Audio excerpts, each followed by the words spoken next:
The sky of Narith Prime looked like it had been set on fire, and then regretted it. Sulphurous clouds boiled overhead, glowing a dull, angry orange. Shards of obsidian glass poked out of gray dunes. In the distance, a ruined city of ivory towers leaned like broken teeth under a blood-red star.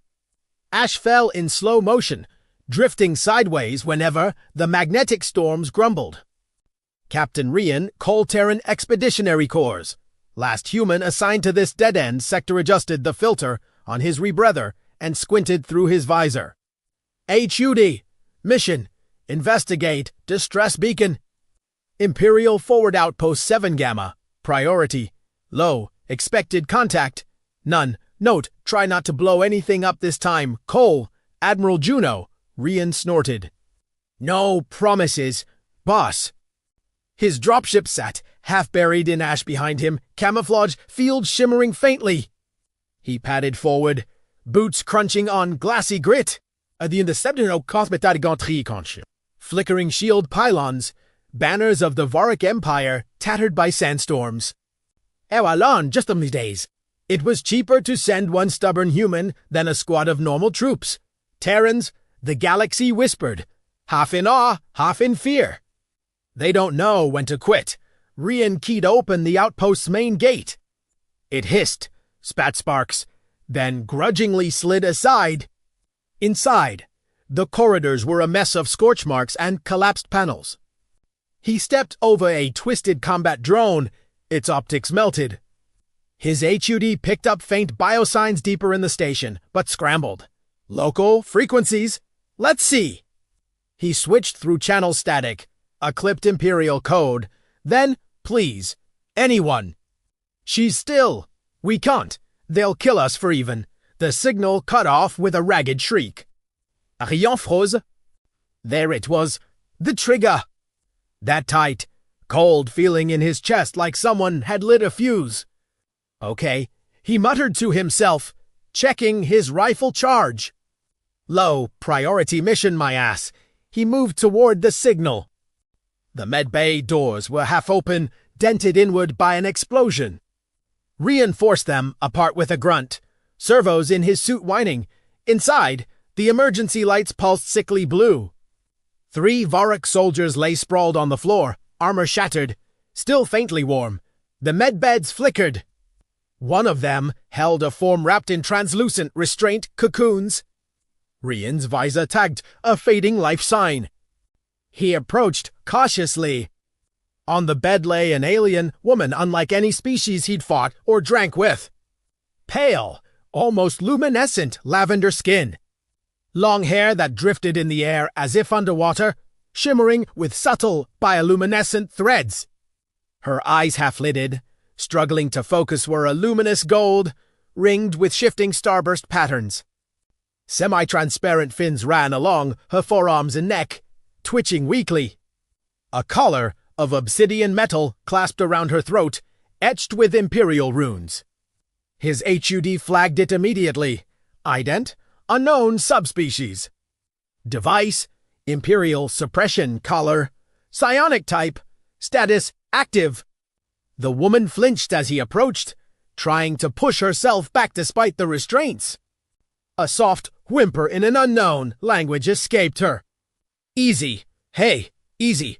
Rian slung his rifle and held up both hands. Not here to hurt you. Behind him, a cracking sound, someone else still alive. He spun, weapon snapping up. 2 Varic troopers in scorched armor stumbled out of a side room, dragging a limping officer.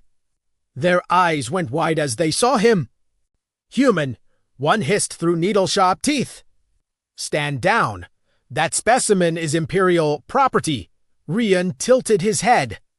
She looks more like a person than property. She is a conduit, the officer snarled, voice brittle with pain. Her kind fuel our relay fleets. She is dying, the outpost is lost. We are evacuating. Stepazid. Behind the officer, Rian could see escape pods primed through a cracked bulkhead window, engines warming. They were leaving her. He looked back at the woman. Her golden eyes met his now, trembling but defiant. There was a slick of dried blood at the corner of her mouth. Burns along her collarbone where the suppression device had overfired. The monitor showed her vitals plunging slowly. Pleas, she whispered, the translator in his suit finally sinking to her language. Do not let them take me again. One of the Varrock raised his rifle. Move, human. Rian's hand tightened on his own weapon. He could walk away. The mission was recon only. Command would prefer he didn't get involved in Imperial internal matters. The smart thing, the safe thing, the politically neutral thing? Yeah, not his style. See, there's your problem, Rian said softly. Humans have this annoying bug in our software. He stepped between them and the bed. We don't abandon people just because it's convenient. The officer bared his teeth. You would defy an Imperial evacuation order for a slave. Rian's answer was 3 precise shots. The troopers dropped before their brains even knew they were dead. The officer staggered, clutching his chest, gasping curses in his own tongue before collapsing into a spreading pool of dark blood. The escape pod's launch sequence timed out, systems failing without proper authorization. Rian holstered his rifle. The alien woman stared at him with wide, disbelieving eyes. You! Killed them. For me? Why? He shrugged and moved to her restraints, cracking them open with a multi-purpose tool. Because everyone else decided you weren't worth the trouble. That pisses me off. He examined the collar. Imperial psionic suppressor. Nasty piece of tech. Couldn't remove it without the right key codes or invasive surgery. This might sting, he warned. He overcharged his glove capacitors and discharged a focused EMP burst into the collar. The device screamed, lights flaring, then exploded into a shower of obsidian fragments. The woman convulsed, eyes flaring pure white for a heartbeat, then slumping back. When she inhaled again, the air seemed to hum around her. Her eyes cleared. The gold in them deepened, swirling like galaxies. I am Lyssara of the Aerith Sea, she said, voice stronger. Last of my pod. She reached out and grabbed his wrist with surprising force. And you have just declared war on the Varrock Empire. Rian grinned crookedly. Wouldn't be the first time. They had maybe 10 minutes before someone noticed the outpost had gone dark. Rian and Lyssara hurried through the ruined halls. She leaned art, leg unsteady, found a balance. Bare feet touched the floor without a sound, as if she weighed almost nothing. Outside, the ash rain had turned into a full-blown storm. The sky roared with static lightning, illuminating the canyon in stark, monochrome flashes. Rian checked the portable scanner. Bad news. There's an Imperial cruiser in low orbit. Dropships inbound. Lyssara tilted her head, fins along, her neck lifting. I can feel them. He blinked. Feel them. She glanced at him, a hint of amusement despite the situation. My people were born in oceans of thought. The void sang to us. The Empire learned to bind that song to power their ships. Her expression darkened. They broke us to make their engines scream. That, Rian muttered, is officially the worst metaphor I've heard today. He pointed to a ridgeline on his HUD. My ship's over that rise. If we move fast. A dropship screamed overhead, engines howling. It pivoted midder and began to descend, floodlights stabbing through the ash right toward them. Well, okay then. New plan. He grabbed Lyssara's hand. Run. They sprinted across the open plateau, boots and bare feet kicking up gray plumes. The dropship's guns spun up with a menacing whine. Down. Rian lunged, dragging her behind a jagged rock outcrop as tracer rounds chewed the ground where they'd been a heartbeat before, glass shards exploding in a deadly storm. Lyssara's breath came in sharp bursts. We cannot outrun that. Who said anything about outrunning? Rian slapped a device onto the rock and old Terran-shaped charge. Cover your ears. Or whatever passes for ears. He primed it and hurled a second charge out into the open, letting it bounce and skid right as the dropship passed overhead. The first charge detonated, shattering the outcrop and blasting a cloud of dust and debris into the air, obscuring them from sensors. Second, the dropship's engine. The craft lurched, screaming in mechanical agony, spiraling down and smashing into the canyon wall in a fireball. Lyssara stared at the wreckage, then at him. "You are reckless." He flashed a grin. "You should see me on a bad day." She hesitated, then smiled back small, reluctant, but real. For a moment, under the langage, something warm flickered between them that had nothing to do with explosions. "Come on," he said softly. "Let's get you off this rock." Rian's dropship, the wayward promise, shot up through Nareth Prime's churning atmosphere, shaking as ash and iron storms clawed at the hull. Inside, the cabin lights flickered, then steadied. Lyssara sat in the co-pilot's chair, wrapped in a silver emergency blanket. The faint glow under her skin had intensified, swirling like phosphorescent tides. Her eyes tracked the stars with hungry familiarity. "Never thought I'd have a conduit on board," Rian commented, running quick checks on the ship's cloaking field. "Can't imagine the Empire's going to be thrilled. They will send hunters." Lyssara agreed quietly. "Admiral Keth Voron will not allow his asset to simply vanish." "Admiral, huh?" Rian's jaw tightened. "He the one who put that collar on you?" She went very still.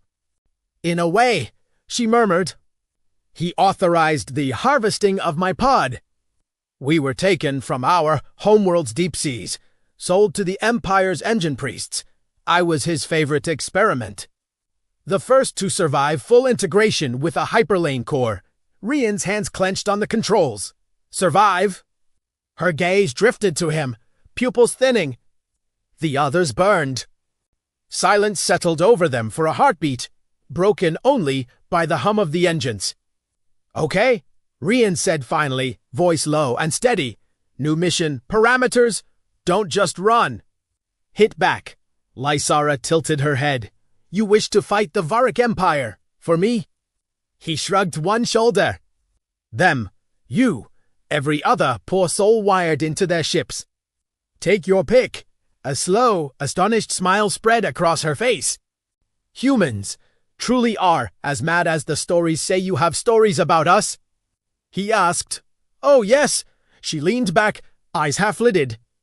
"The Empire tells tales of the Terran aberration, creatures that cannot be wholly broken.